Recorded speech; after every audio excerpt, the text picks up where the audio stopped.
आइए जानते हैं देश दुनिया की बड़ी खबरें। मुख्यमंत्री ममता बनर्जी के पहले 100 दिनों का एजेंडा घोषणा पत्र में किए गए वादों को 3 अलग अलग चरणों में आगे बढ़ाने की संभावना। बिहार में पंचायत चुनाव की संभावना लगभग खत्म, पुराने प्रतिनिधियों को ही मिल सकता है अधिकार। कंगना रनौत ने गंगा में तैरती लाशों को नाइजीरियन कहा। रिटायर्ड आईएएस बोले, अंदाज़ा नहीं था कानपुर नाइजीरियन सिटी है। कोरोना की पहली लहर के बाद सरकार, प्रशासन, लोग सभी लापरवाह हो गए थे। मोहन भागवत। अब यूपी के प्रयागराज से सामने आई भयावह तस्वीरें। गंगा नदी के पास रेत में दबे मिले सैकड़ों शव। इजराइल ने गाजा की बहुमंजिला इमारतों पर किया एयर स्ट्राइक। कई अंतर्राष्ट्रीय मीडिया हाउस के ऑफिस तबाह। यूपी गोंडा हलधर मऊ गांव में कोरोना ने मचाई तबाही। पूर्व सांसद की पत्नी समेत 12 लोगों की मौत। यूपी में 24 मई तक बढ़ाया गया लॉकडाउन। 1000 रुपये भत्ता भी देगी सरकार। 10 दिनों में मुंबई लौटे करीब 3.5 लाख लोग।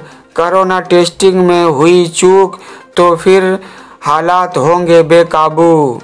दिल्ली पीएम मोदी की आलोचना करने वाले पोस्टर चिपकाने पर 17 एफआईआर दर्ज, 15 गिरफ्तार। दिल्ली शमशान में बड़ों के बाद अब बच्चों के अंतिम संस्कार के लिए नहीं बची जगह। रामलीला मैदान में 15 दिन में बने 250 आईसीयू बेड आज होंगे चालू। महाराष्ट्र की सरकार में एक बार फिर से मतभेद की खबरें, राउत ने किया खंडन। अस्पताल की लापरवाही में गोवा में फिर हुई 15 मरीजों की मौत। अब खबरें तफसील से।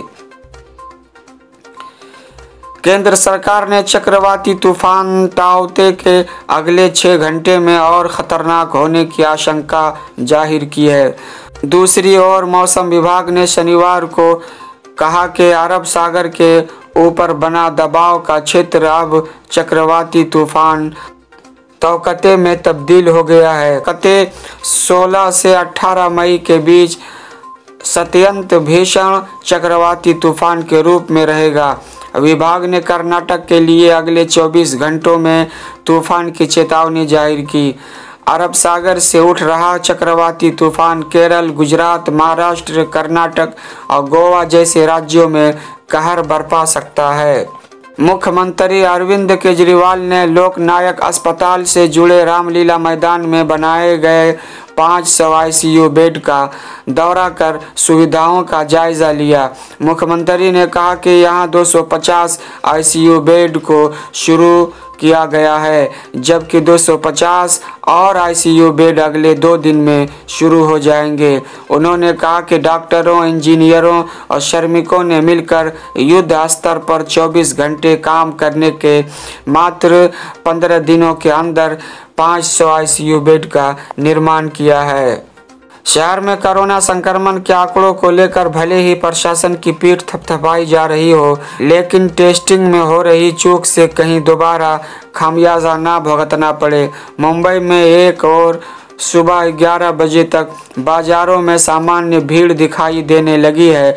दूसरी ओर रेलवे से प्राप्त आंकड़ों के अनुसार पिछले 10 दिनों में करीब 3 लाख लोग ट्रेनों से मुंबई लौटे हैं। सूत्रों की माने तो इसकी टेस्टिंग को लेकर ढिलाई बरती जा रही है, जिससे गंभीर परिणाम हो सकते हैं।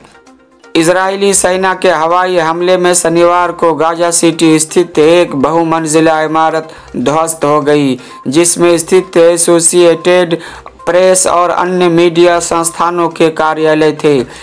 इजरायली सेना के इस हालिया कदम को हमास के साथ जारी उसकी लड़ाई के संबंध में गाजा की ज़मीनी स्तर की सूचनाओं को सामने लाने से रोकने के प्रयास के तौर पर देखा जा रहा है। सेना द्वारा इमारत को खाली करने का आदेश दिए जाने के 1 घंटे बाद ही यह हमला हुआ। इस इमारत में रिहायशी अपार्टमेंट होने के साथ ही AP अल जजीरा समेत अन्य संस्थानों के दफ्तर थे। इस हमले से 12 मंजिला इमारत जमींदोज हो गई। चारों तरफ धूल का गुब्बारा छा गया। इस बारे में तत्काल कोई स्पष्टीकरण सामने नहीं आया कि इस इमारत को निशाना क्यों बनाया गया। मीडिया संस्थानों के कार्यालय जिस इमारत में थे उस पर दोपहर को हुए हमले से पहले इजरायली सेना ने इमारत के मालिक को फोन कर इसे निशाना बनाए जाने की चेतावनी दी थी। इसके बाद AP के कर्मचारी एवं अन्य लोगों ने तत्काल इमारत को खाली किया। कतर सरकार द्वारा वित्त पोषित अल जजीरा न्यूज़ नेटवर्क ने इमारत पर हुए हमले और इसके जमींदोज होने का सीधा प्रसारण किया। यूपी में उन्नाव, कन्नौज, कानपुर और रायबरेली के बाद अब संगम नगरी प्रयागराज में भी गंगा नदी के किनारे शवों को रेत में दफनाए जाने का हैरान करने वाला मामला सामने आया है। गंगा के किनारे बीते करीब 1.5 महीने में सैकड़ों शवों को नदी के किनारे रेत में दफन कर दिया गया। इसके साथ ही अभी भी शवों को रेत में दफनाए जाने का सिलसिला जारी है। हालांकि हिंदू धर्म में शवों के दाह संस्कार की ही परंपरा है। बंगाल में हाल ही में संपन्न विधानसभा चुनाव में प्रचंड बहुमत हासिल करने के बाद मुख्यमंत्री ममता बनर्जी ने स्पष्ट कर दिया था कि टीकाकरण और कोरोना वायरस के प्रयास को नियंत्रित करना उनकी सरकार की प्राथमिकता होगी। उन्होंने पहले ही अनियंत्रित महामारी का प्रयास को रोकने के लिए कुछ कड़े कदम उठाए हैं। बीमारी को नियंत्रित करने के अलावा जैसा कि पार्टी के अंदरूनी सूत्रों ने संकेत दिया है, मुख्यमंत्री की घोषणा पत्र में किए गए वादों को 3 अलग अलग चरणों में आगे बढ़ाने की संभावना है।